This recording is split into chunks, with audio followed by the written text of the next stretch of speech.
الحمد لله نحمده ونستعينه ونستغفره ونعوذ بالله من شرور أنفسنا ومن سيئات أعمالنا من يهده الله فلا مضل له ومن يضلل فلا هادي له وأشهد أن لا إله إلا الله وحده لا شريك له وأشهد أن محمدا عبده ورسوله أما بعد يا أيها الذين آمنوا اتقوا الله حق تقاته ولا تموتن إلا وأنتم مسلمون يا أيها الناس اتقوا ربكم الذي خلقكم من نفس واحدة وخلق منها زوجها وبث منهما رجالا كثيرا ونساء واتقوا الله الذي تساءلون به والأرحام إن الله كان عليكم رقيبا يا أيها الذين آمنوا اتقوا الله وقولوا قولا سديدا يصلح لكم أعمالكم ويغفر لكم ذنوبكم ومن يطع الله ورسوله فقد فاز فوزا عظيما أما بعد فإن أصدق الحديث كتاب الله وأحسن الهدي هدي محمد صلى الله عليه وسلم وشر الأمور محدثاتها وكل محدثة بدعة وكل بدعة ضلالة وكل ضلالة في النار أعوذ بالله من الشيطان الرجيم بسم الله الرحمن الرحيم قاف والقرآن المجيد بل عجبوا أن جاءهم منذر منهم فقال الكافرون هذا شيء عجيب أإذا متنا وكنا ترابا ذلك رجع بعيد قد علمنا ما تنقص الأرض منهم وعندنا كتاب حفيظ بل كذبوا بالحق لما جاءهم فهم في أمر مريج أفلم ينظروا إلى السماء فوقهم كيف بنيناها وزيناها وما لها من فروج والأرض مددناها وألقينا فيها رواسي وأنبتنا فيها من كل زوج بهيج تبصرة وذكرى لكل عبد منيب ونزلنا من السماء ماء مباركا فأنبتنا به جنات وحب الحصيد والنخل باسقات لها طلع نضيد رزقا للعباد وأحيينا به بلدة ميتا كذلك الخروج كذبت قبلهم قوم نوح وأصحاب الرس وثمود وعاد وفرعون وإخوان لوط وأصحاب الأيكة وقوم تبع كل كذب الرسل فحق وعيد أفعينا بالخلق الأول بل هم في لبس من خلق جديد وقال المولى عز وجل ذكره أعوذ بالله من الشيطان الرجيم كل نفس ذائقة الموت وإنما توفون أجوركم يوم القيامة فمن زحزح عن النار وأدخل الجنة فقد فاز وما الحياة الدنيا إلا متاع الغرور وقال المصطفى صلى الله عليه وسلم فيما رواه الترمذي عن ابن عمر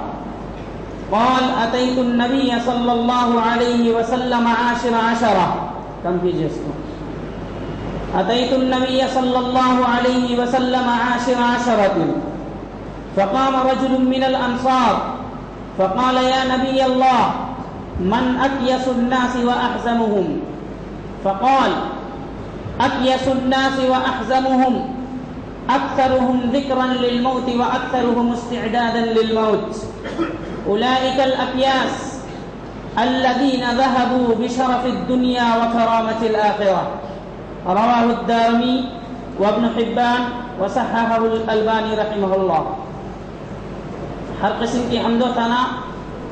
تعریف و توصیف اللہ رب العزت ذوالجلال کے لیے لائق و زیبا ہے درود و سلام ہو نبی اکرم صلی اللہ علیہ وسلم پر محترم سامعین اللہ رب العالمین نے انسان کو جو زندگی عطا کی ہے وہ زندگی محدود ہے جو بھی انسان اس دنیا کے اندر آیا ہے وہ ایک محدود زندگی لے کر کے آیا ہے کوئی بھی ہمیشہ کے لیے نہیں آیا اور جو چیز ہمیشگی کو ختم کرتی ہے اس دنیا کی زندگی سے اس کا نام ہے موت موت ایک ایسا کڑوا جام ہے جسے سب کو پینا ہے. بڑے بڑے رئیس آئے، بادشاہ آئے، امراء آئے، بڑی بڑے قومیں گزری، آئیں، اپنا جلوہ دکھائیں، اور موت نے ان کو پھر قبر میں جا کر کے ٹھکانہ دیا. بڑے بڑے لوگ آئے اس دنیا پر، دنیا کے اندر، لیکن موت نے ان کو اس دنیا کے اندر ہمیشہ نہیں رہنے دیا. کوئی انسان کتنا بھی عقل مند کیوں نہ ہو، کتنا ہی چالاک کیوں نہ ہو، موت کی پکڑ سے وہ بچ نہیں سکتا. چنانچہ ایک صحابی ہیں حضرت عمرو بن العاص رضی اللہ عنہ، ان کا نام عرب میں ارطبون تھا. ارطبون ایک ٹائٹل ہوتا ہے جس کا مطلب ہوتا ہے کہ وہ عقل مند انسان جو ہر پریشانی سے بچ کر کے نکل جائے، جتنی بڑی بھی پریشانی ہو لیکن اپنے عقل اور ذہانت سے بچ کر کے نکل جائے. عربی میں اس کو ارطبون کہتے ہیں. اصل میں عمرو بن العاص رضی اللہ عنہ کو یہ ٹائٹل عمر بن خطاب رضی اللہ عنہ نے اس وقت دیا تھا جبکہ ان کو جنگ میں بھیجا تھا. اور جنگ میں جب کوئی بھی فوج آمنے سامنے ہوتی تھی پہلے، تو آپس میں مراسلہ نگاری ہوتی تھی کہ جنگ کیسے لڑنا ہے. ایک ایک نکل کر کے ایک ایک کا مقابلہ کرے گا یا سب ایک ساتھ دوسرے سے مل کر کے گھمسان کی لڑائی ہوگی. چنانچہ چند لوگوں کو بھیجا جاتا ہے.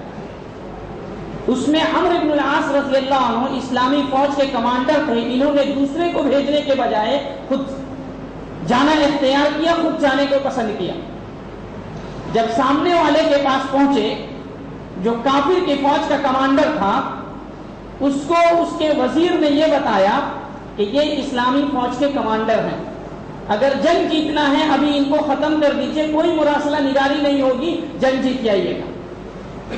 عمرو بن العاص رضی اللہ عنہ کو داہیۃ من دواہی العرب کہا جاتا ہے کہ سب سے چالاک اور عقل مند آدمی. انہوں نے فوراً اس مسئلے کو بھانپ لیا اور کافر فوج کے کمانڈر نے 4-5 آدمی کو باہر بھیج دیا کہ یہ تینوں چاروں جب نکلے ان کا کام ختم کر دینا. تو عمرو بن العاص رضی اللہ عنہ نے اگلے خطرے کو بھانپتے ہوئے کہا کہ میرے ساتھ 10-15 آدمی اور ہیں، میں ان سے مشورہ کر لیتا ہوں اور ان سب کو لاتا ہوں تاکہ آپ کے ساتھ بیٹھ کر کے مشورہ ہو جائے، پھر جنگ کی شروعات ہو. چنانچہ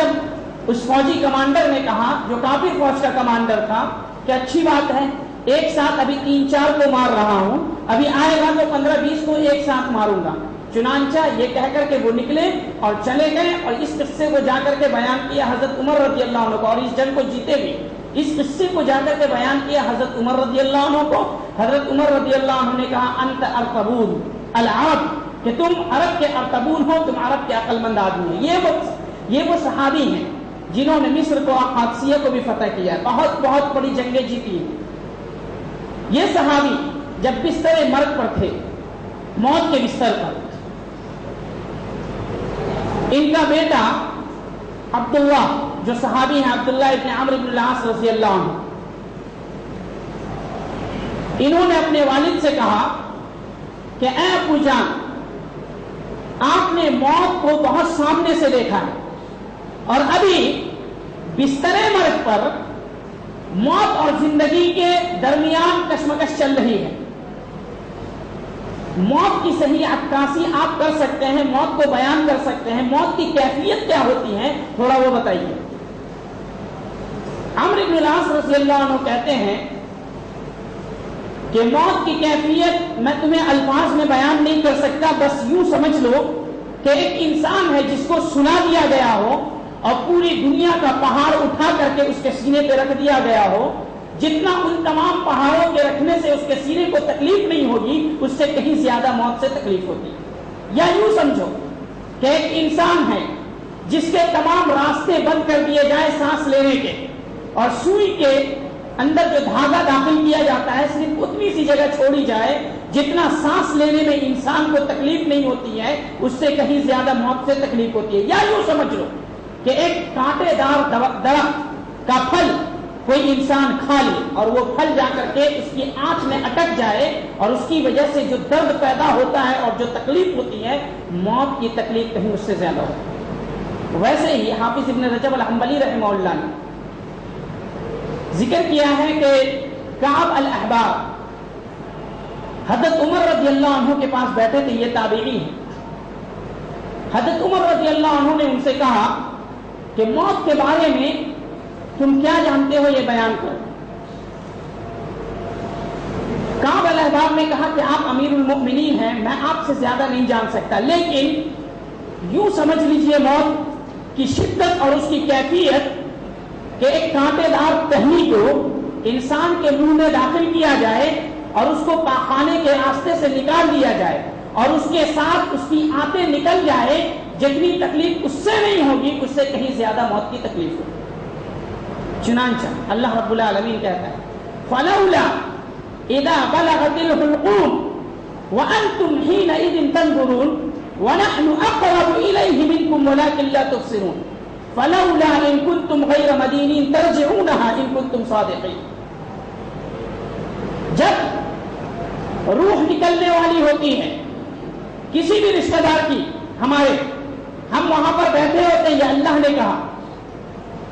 فَلَوْلَا إِذَا بَلَغَتِ الْحُلْقُومَ وَأَنْتُمْ حِينَئِذٍ تَنْظُرُونَ۔ باہر جائیے، سنیے آپ، باہر جائیے، باہر جائیے۔ فَلَوْلَا إِذَا بَلَغَتِ الْحُلْقُومَ، جب روح نکلنے والی ہوتی ہے حلق سے اور تم وہاں پر بیٹھے ہوتے ہو، تمہارے پاس اگر اتنی طاقت ہے تو اس روح کو واپس کر کے دیکھو۔ فَلَوْلَا إِن كُنتُمْ غَيْرَ مَدِينِينَ، تمہارا عمل یہ کہتا ہے، تمہاری زندگی گزارنے کا طریقہ یہ کہتا ہے اور اس بات پر دلالت کرتا ہے کہ تم کبھی نہیں مرو گے، یہ تمہارا رشتہ دار تمہارے ہاتھوں کے اندر دم توڑ رہا ہے۔ اگر تم زندگی کے اندر ہمیشہ رہنے کے لیے یہ کام جو کرتے ہو اور دین کو چھوڑے ہوئے ہو، اس بات میں اگر سچے ہو تو اپنے اس رشتہ دار کی روح کو لوٹا لو۔ ترجعونها ان کنتم صادقین، اگر تم سچے ہو تو اس روح کو تم لوٹا لو، اس کی موت کو روک دو۔ اور کیسے کوئی روک سکتا ہے؟ دنیا کے بہت پڑھے لکھے آئے اور چلے گئے، قوم ثمود اور قوم عاد جیسا انسان، ہٹا کٹھا اور خوبصورت انسان اللہ نے کسی کو پیدا نہیں کیا، لیکن اللہ رب العالمین کے ایک عذاب میں سب اس دنیا کو چھوڑ کر کے چلے گئے۔ اس لیے اللہ رب العالمین نے فرمایا کل نفس ذائقۃ الموت، جو بھی اس دنیا کے اندر پیدا ہوا ہے اس کو موت کا مزہ چکھنا ہے۔ کل نفس، موت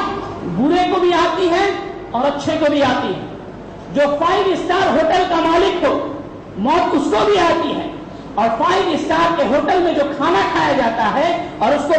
لپیٹ کر کے ڈسٹ بین میں پھینکا جاتا ہے، اس ڈسٹ بین سے جو بھکاری اٹھا کر کے کھاتا ہے موت اس کو بھی آتی ہے۔ پیسے کا اور بلڈنگ کا کوئی فرق نہیں کرتی، موت رکشا چلانے والے کو بھی آتی ہے اور ہوائی جہاز کے پائلٹ کو بھی آتی ہے، موت برابر آئی۔ وَإِنَّمَا تُوَفَّوْنَ أُجُورَكُمْ يَوْمَ الْقِيَامَةِ، لیکن فیصلہ قیامت کے دن ہوگا۔ دنیا کے اندر اگر آپ نے موت کی تیاری کیا ہے تو پورا پورا اجر اللہ رب العالمین دے گا۔ اگر موت سے غفلت کرتا ہے، اللہ اور اس کے رسول کے حکموں سے منہ موڑا ہے، تو پھر اس کا بھی پورا پورا بدلہ ملے گا اور جہنم کی خوشخبری بھی ملے گی۔ اس لیے اللہ رب العالمین نے فرمایا فَمَنْ زُحْزِحَ عَنِ النَّارِ، چنانچہ جو اس زندگی کے اندر عمل کر کے اپنے آپ کو جہنم سے بچا لیا، اصل میں کامیابی اسی کی قسمت میں ہے اور اسی کا مقدر ہے۔ وَمَا الْحَيَاةُ الدُّنْيَا إِلَّا مَتَاعُ الْغُرُورِ، اور دنیا کی زندگی صرف دھوکے کا سامان ہے، جو کہ سامنے کچھ ہریالی دکھتی ہے اور جس کے بعد ایسی کھائی ہے کہ جس میں انسان گرے گا تو اس کا کوئی ٹھاہ نہیں ہے، بالکل اتھاہ کھائی ہے۔ اللہ رب العالمین نے دوسری جگہ فرمایا اَيْنَمَا تَكُونُوا يُدْرِكْكُمُ الْمَوْتُ، دنیا کے جس کونے میں بھی آپ رہی، وَلَوْ كُنْتُمْ فِي بُرُوجٍ مُشَيَّدَةٍ، بڑے قلعے بنا کر کے جس کو میزائل نہیں توڑ سکتی ہے، یا دنیا کا کوئی ہتھیار نہیں توڑ سکتا ہے، موت وہاں پر جا کر کے آپ کو توڑ دے گی۔ وَلَوْ كُنْتُمْ فِي بُرُوجٍ مُّشَيَّدَةٍ، اللہ رب العالمین نے کہا یا ایھا الذین آمنوا، یہ کافروں سے خطاب نہیں ہے، اے ایمان والو، لا تلہکم اموالکم ولا اولادکم عن ذکر اللہ، کہ آپ کو آپ کی اولادیں اور آپ کے مال اللہ کے ذکر سے، اللہ کے حکموں سے غافل نہیں کریں، کوئی بھی کام کرے اللہ کی مرضی سے کرے۔ وَمَن يَفْعَلْ ذَلِكَ، اور جس کو اس کے مال نے اور اس کی اولاد نے اس کو غافل کر دیا اللہ کے ذکر سے، ایسے ہی لوگ گھاٹے میں۔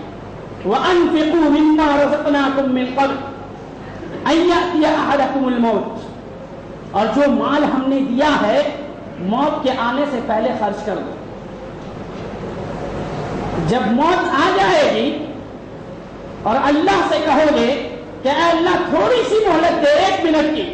میں پورا پیسہ تیرے راستے میں خرچ کر دوں گا تاکہ فَأَصَّدَّقْ وَأَكُن مِّنَ الصَّالِحِينَ، میں نیک ہو جاؤں، اللہ کہے گا نہیں، 1 سیکنڈ کی مہلت نہیں ملے گی۔ تو قبل اس کے کہ آپ کے پاس موت آئے اور آپ کے دل کے دروازے پر اس کی دستک ہو، آپ اس کی تیاری شروع کر دیجیے۔ میرے بھائیوں، ایک مرتبہ عمر ابن عبدالعزیز رحمہ اللہ، حافظ ابن کثیر رحمہ اللہ نے اس واقعے کو البدایہ والنہایہ میں نقل کیا ہے کہ گزر رہے تھے قبرستان سے، ان کے ساتھ کچھ دوست تھے، تو انہوں نے اپنے دوستوں سے کہا کہ رکو، میں قبر سے کچھ سوال کرنا چاہتا ہوں۔ قبر کی جانب، قبرستان کی جانب مڑے اور کہا کہ اے قبر،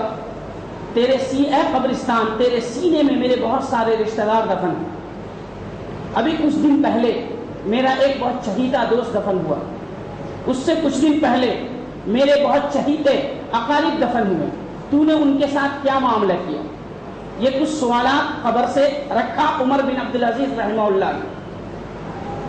ظاہر سی بات ہے کہ قبر بے جان چیز ہے، وہ جواب نہیں دے سکتے۔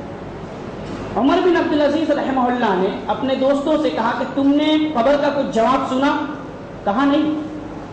کہا اس نے جواب دیا لیکن تم لوگوں نے نہیں سنا۔ جواب اس نے اپنی زبان سے نہیں، حال سے دیا۔ کہا کہ اے عمر، ہاں میرے سینے کے اندر، یہ قبرستان کا جواب عمر بن عبدالعزیز رحمہ اللہ کی زبانی۔ کہا کہ اے عمر،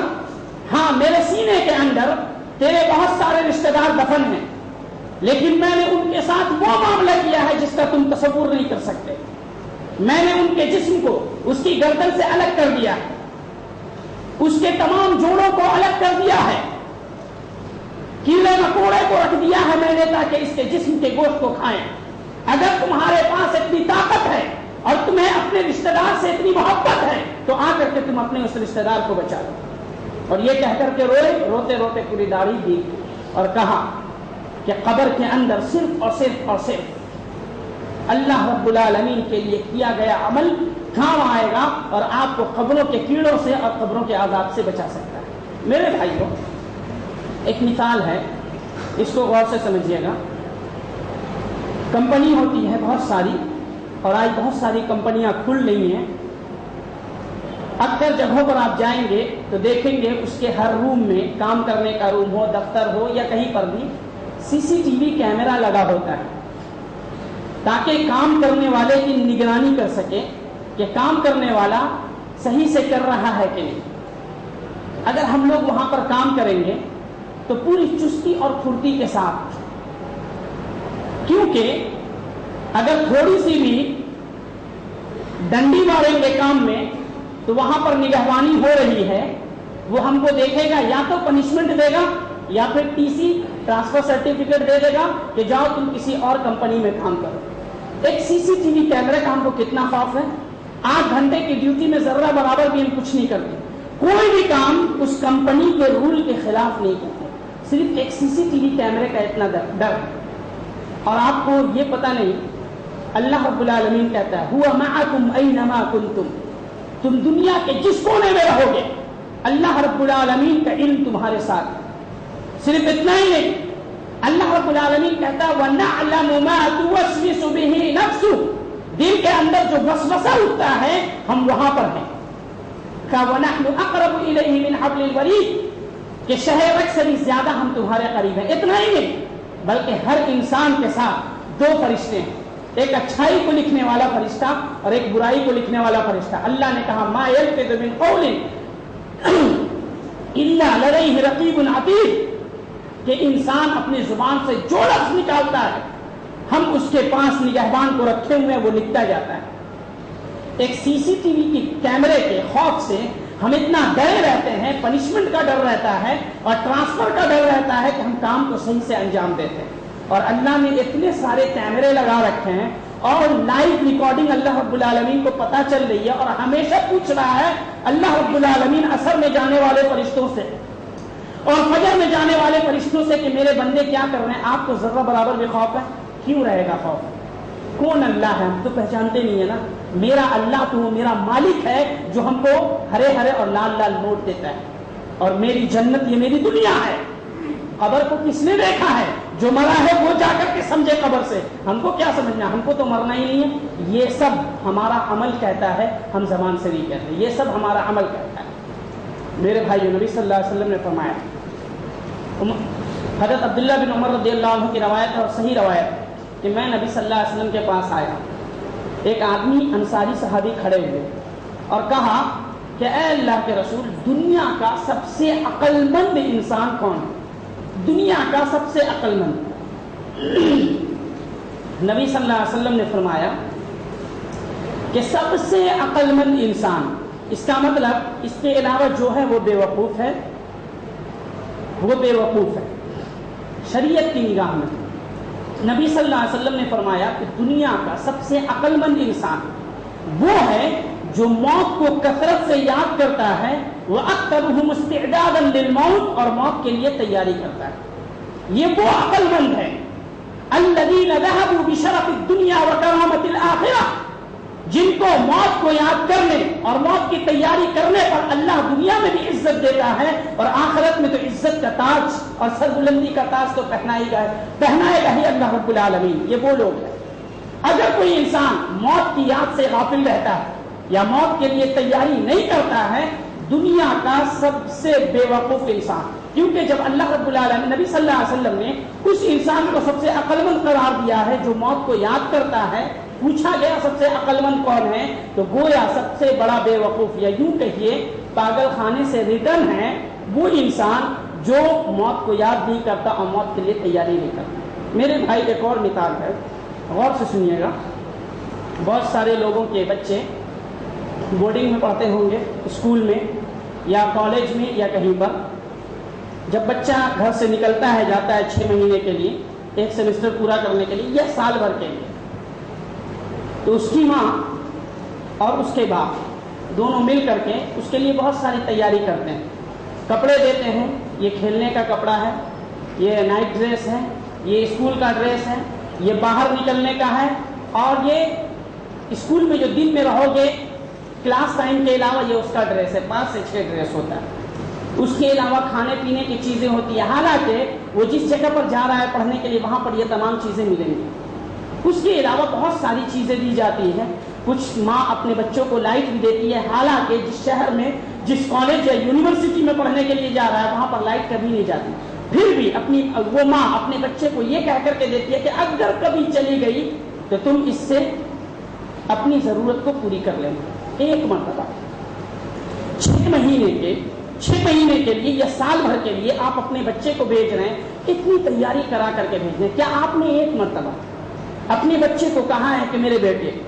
ایک اور سفر پہ تم کو جانا ہے, جہاں پر جانے کے لیے میں کوئی کپڑا تم کو نہیں دے سکتا, ہاں دوں گا ایک ایسا کپڑا جو بنا سلا ہوا ہوگا, جس کی سلائی نہیں ہوگی. اگر تمہیں زیادہ کپڑے لینے ہیں تو اس کے لیے نیک عمل کرنا پڑے گا.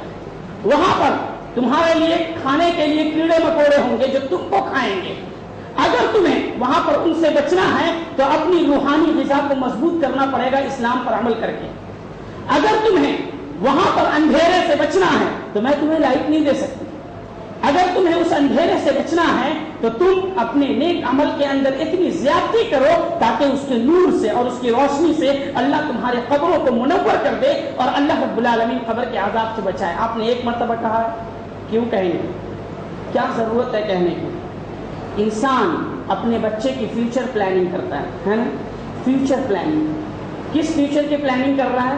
جس کے اس فیوچر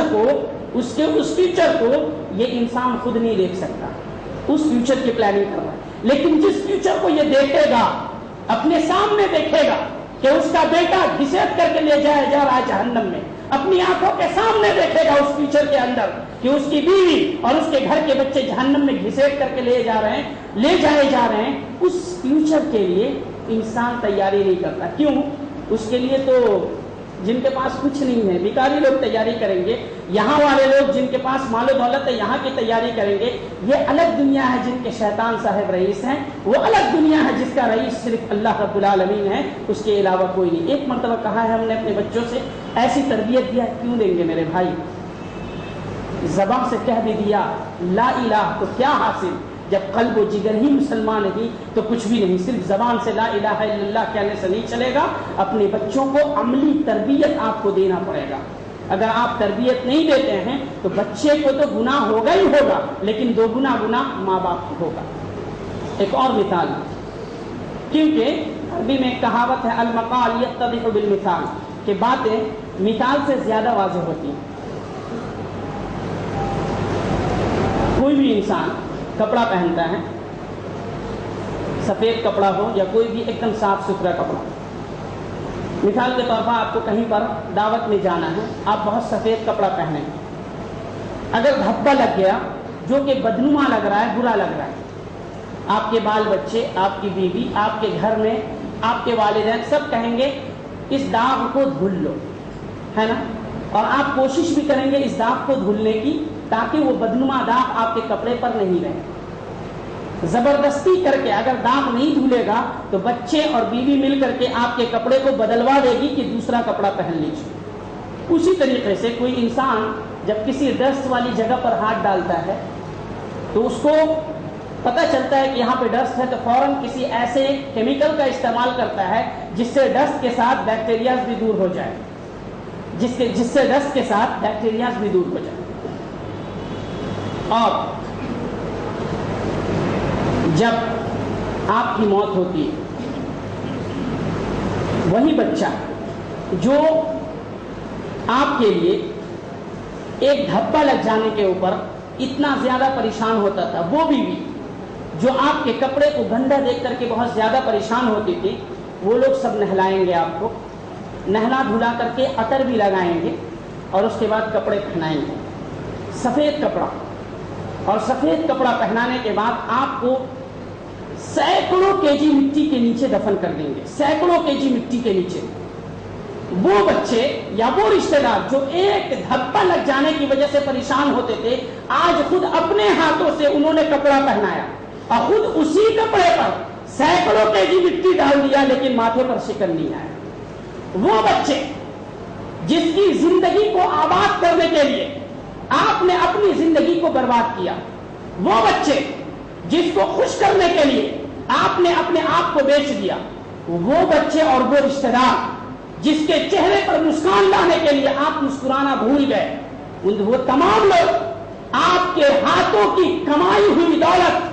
جو کہ آپ کے گھر کی شکل یا زمین کی شکل میں چاہ کر کے بھی آپ کے بیڈ روم میں 1.5 فٹ چوڑی اور 6 فٹ لمبی جگہ نہیں دے سکتے، چاہ کر کے بھی، حالانکہ سب کچھ کمایا ہوا آپ کا، آپ نے اس کے کمانے میں خون اور پسینے کو ایک کر دیا تھا، چاہ کر کے بھی وہ بچے آپ کو